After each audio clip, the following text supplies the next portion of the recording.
Welcome back. Happy Wednesday. Today, class number 19, we will talk more about volumes. This is our last 3 days on volumes, and we'll also see something called arc length. And then again, coming up after today, more applications of the integral, but that aren't near as mathy as volumes and areas. We'll see some physics stuff, economics, and then probability, all heading into our second test, which will be here before you know it, April 8th, just a couple of weeks away.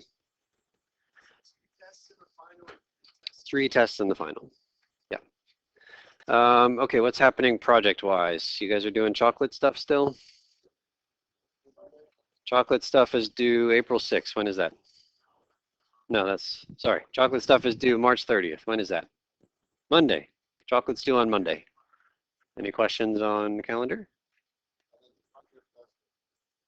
The project after that. Yeah, I'll give you a new one on that Monday, and then it'll be due. Oh, 1 is collected, 5 is collected, 6 is assigned. Yeah. Okay, any other questions on the calendar? Yeah, and then there'll be a little break for the test. Yeah. Okay, so that's what's happening there. All right, let's move on to the packet here. Okay, so at the very top, we'll start with our daily summary. Can we go to Dean?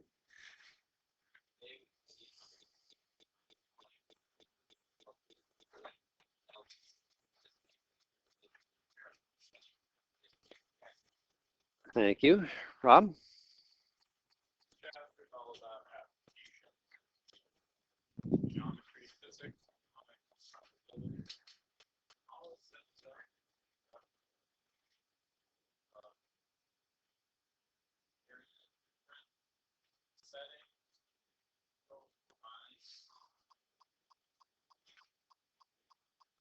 Okay, Sam?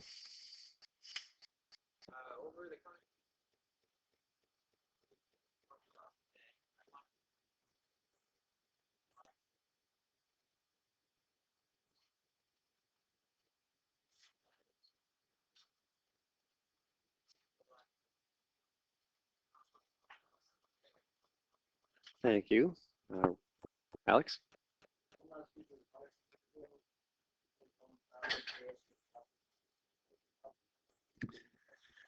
Okay, so let's take a look at 3 and then we'll look at a sketchpad thing. So here's the region bounded by the curve y equals x cubed minus x. Part of that graph is shown.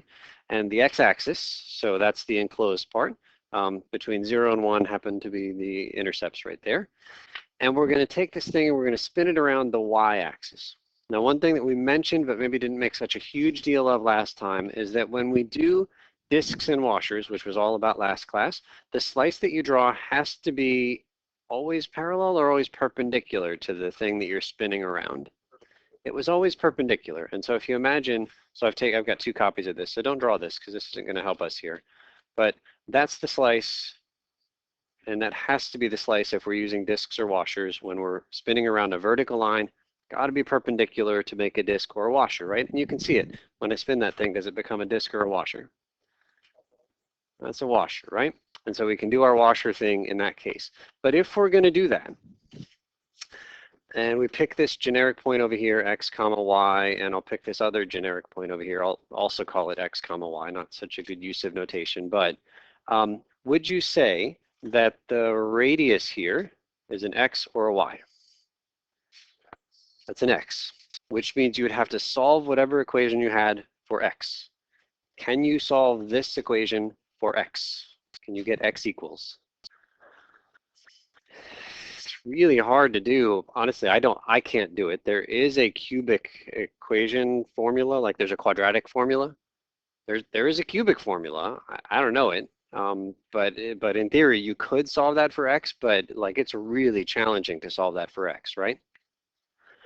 So I would much prefer not to have to solve for x, which means I don't want to use a horizontal slice in this problem just because it is so hard to solve that equation for x. So if a horizontal slice isn't so great for us, then how about we try the other option, which is a vertical slice? Yeah, like in this case, so I mean, it still feels like, so I'll draw the, the copy of that guy over here. And so we're going to spin it around. It kind of looks like a washer, but we're going to give it a different name in a second. But whatever it is, it's something round, and it has an awful lot to do with that radius, right? Would you say that's an X or a Y? That's, wait a second, sorry. The radius is not, the radius is important. That radius is X or Y. That's an X. Great. But what about this height here? That's a Y. And both of those things, like I've got an equation with the y equals up there, so that's no problem. And x is just x. If I imagine sweeping this red thing left and right, I can just call it x and have everything in my integral be x's. So I'm not bothered by that x, and I have a y equation already. So a vertical slice is much better for us in this problem. And we get this thing which looks washer-ish, but we're going to call it a cylindrical shell. It's a cylinder, right? But it's got a little tiny bit of thickness, and so that's where the shell piece comes in. So we've got the cylinder with just a little bit of a thickness, and all we're going to do is find basically the surface area of that cylinder, and then let the cylinder just expand, you know, from the small cylinders to the bigger cylinders. Anybody have, like, here, I can do this up here maybe. And if you take a really tiny cylinder, like a really thin cylinder, right? So there's my cylinder with just a little bit of thickness, right? This is a three-dimensional piece of paper here. Okay, so it doesn't amount to much here, but if I have enough of them stacked together, can you start to see a volume? And so that's all that we're going to do on this, guys. We're just going to stack all of these like paper-thin cylinders together, and they're going to make this three-dimensional object. I suppose I want the volume of the material, which is empty in the middle. So we're not going to count the middle stuff. Yeah, not the middle stuff. Okay, so let's take a look at this sketchpad thing, some pretty pictures, and then we'll do the calculus. So we saw this guy at the top yesterday, this slice spinning around that vertical line, disc, washer, or shell. What is that? That's a disc. We could make it a washer if we made it have a little hole in the middle. Is that slice there parallel or perpendicular to the axis? Perpendicular. That's what we did last class. But then today we have this slice, which is parallel to the axis. And when we spin that guy around, it's going behind the board and then coming out of the board towards you and then going back behind the board. And we can see a cylinder with just a little bit of thickness. And then we'll have a bunch of these guys nested together. So here's an example. Imagine taking this guy and spinning it around the dotted line. So let's revolve the one rectangle going behind the board and then coming towards you, out of the board, and then back to the beginning. So that's one of those cylindrical shells. And let's see all of them now. And we get kind of this like amphitheater stadium seating type thing. The rectangle goes outside. Which rectangle goes outside the graph?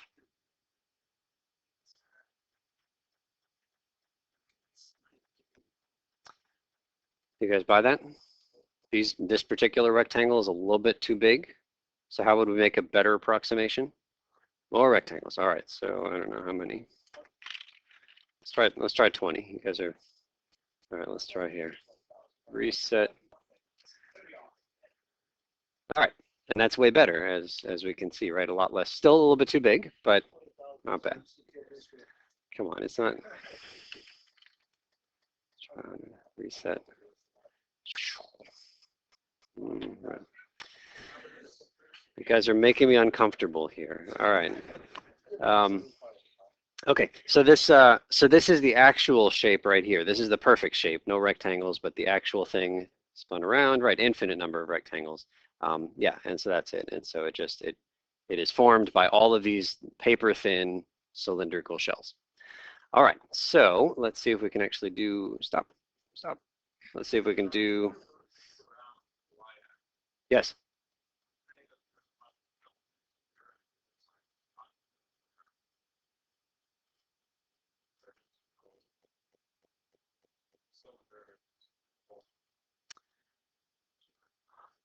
Right.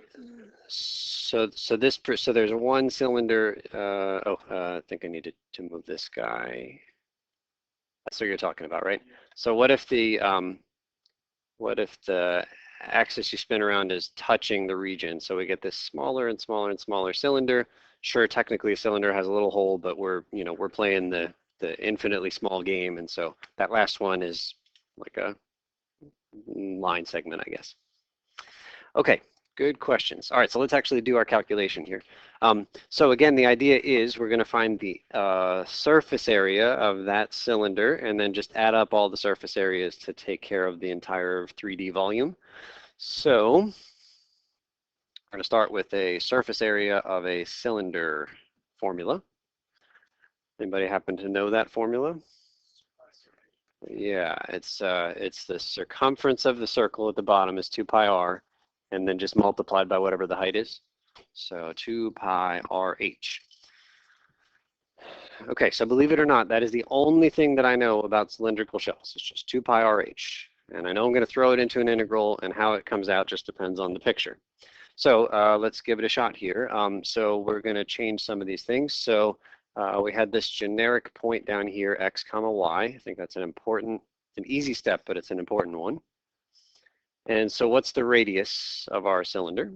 That's an x, and the height of our cylinder is y. Okay, great. So this is really 2 pi times x times y. In giving this shell a little bit of a thickness, was I thinking of a delta x or a delta y? I said delta x, right? That's a little change in x up there, which we know when we go to an integral becomes dx, which means the integral itself is going to have x's only. So what letter needs to go away? Is that y? Right? So we just let the integral guide us. We know we need to get rid of the y. And according to the equation, y is x cubed minus x. So there you go. An expression that has only x in it that represents the area of that cylindrical shell. It's really surface area, but so tiny. I'll just call it area.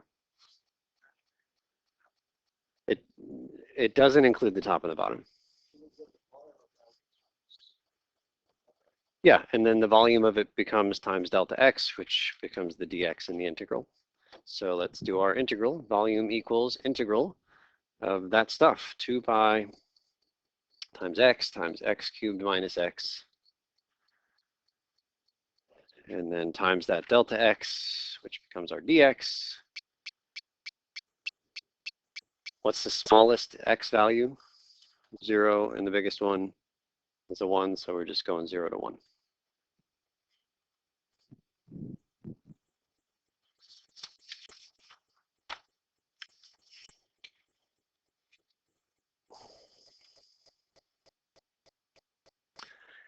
Okay, again, I'm not super interested in doing the integral. It's really setting it up at this point.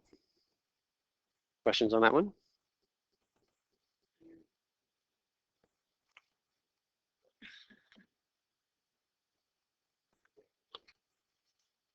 Okay.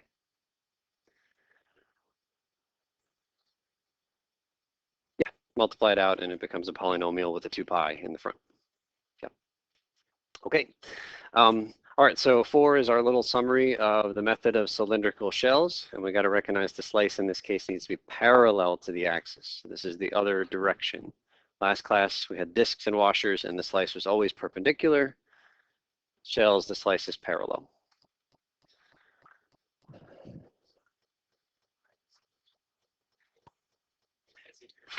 No, you don't need to minus anything for the cylinders because the volume of this cylinder, really what we're doing is the volume of this cylinder, and the volume of that cylinder is basically the surface area times the little bit of thickness.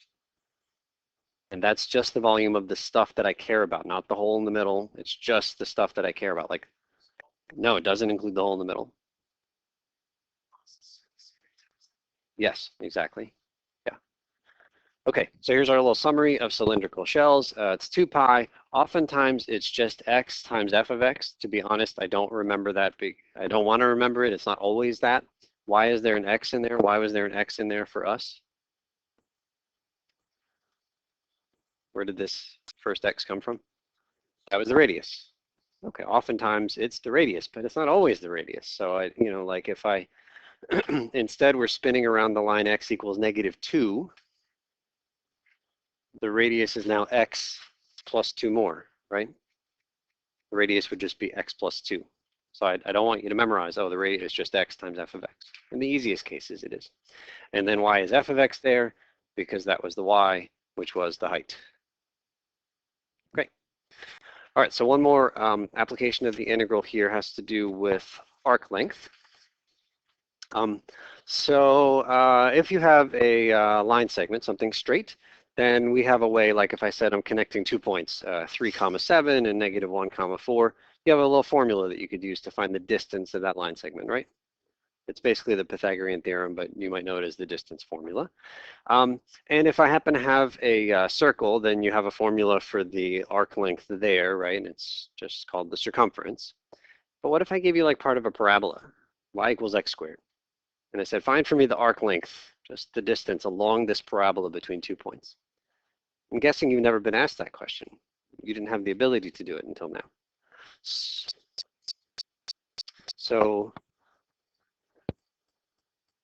So let's say this is the point -1, 1, and then over here is the point 2, 4, and then I'll draw the part of the parabola that's between those two. I want to find literally the distance you would walk if you were walking along that curve. That's really hard. It's not straight and it's not a circle, and that's about all we can do. What's that? No, not the distance between them, but like literally if you were walking from the one black point to the other, how far would you walk? Not the straight line distance, but around this curve. Any curve. So here's the formula. The distance between 2 points on a particular curve, no matter how crazy that curve is given by an integral. Square root of 1 plus f prime of x for some reason, and it's squared, dx. At the moment, we're just going to use it, and the very first thing in the activity, you are going to see the derivation. So just bear with me for a moment. You'll see where it comes from in just a few minutes. Let's try using it. On the next page, we're going to find the arc length y = cosine x from 0 to 2 pi. So cosine x.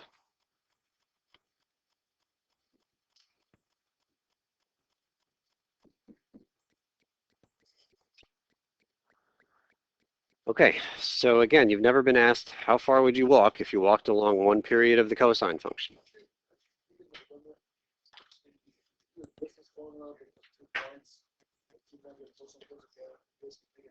That's what we're going to do. Yeah, and you're going to see that in the derivation. Yeah. So you think it's the circle?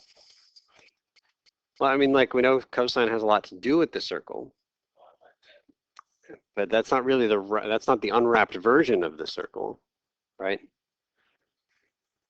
Yeah, we're going to use the formula. Okay, so what is f prime of x? So negative sign.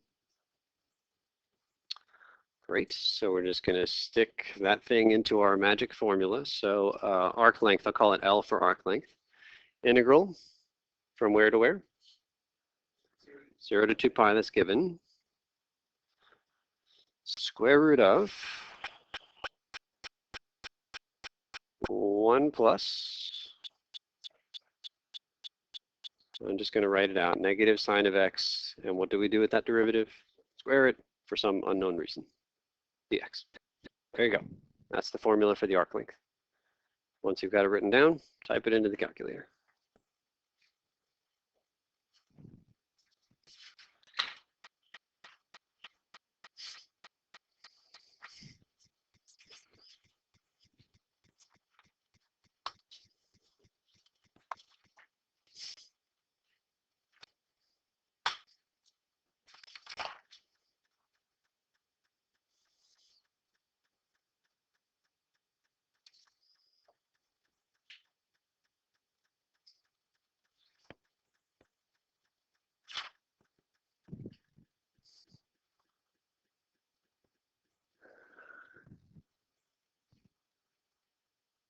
Anybody have an answer for us? Make sure your calculator's in radian mode.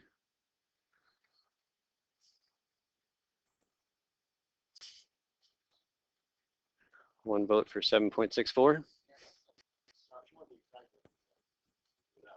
Yeah, and I don't know how to do that one out. I don't.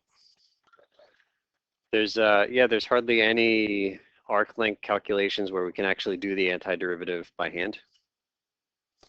Okay, 7.64. Is it reasonable? What's the straight line distance here? 2 pi, 6.28. Is it reasonable? 7.64? Sure, it's got to be more because it's not straight, but it's not 100, right? Okay, so reasonable, 7.64.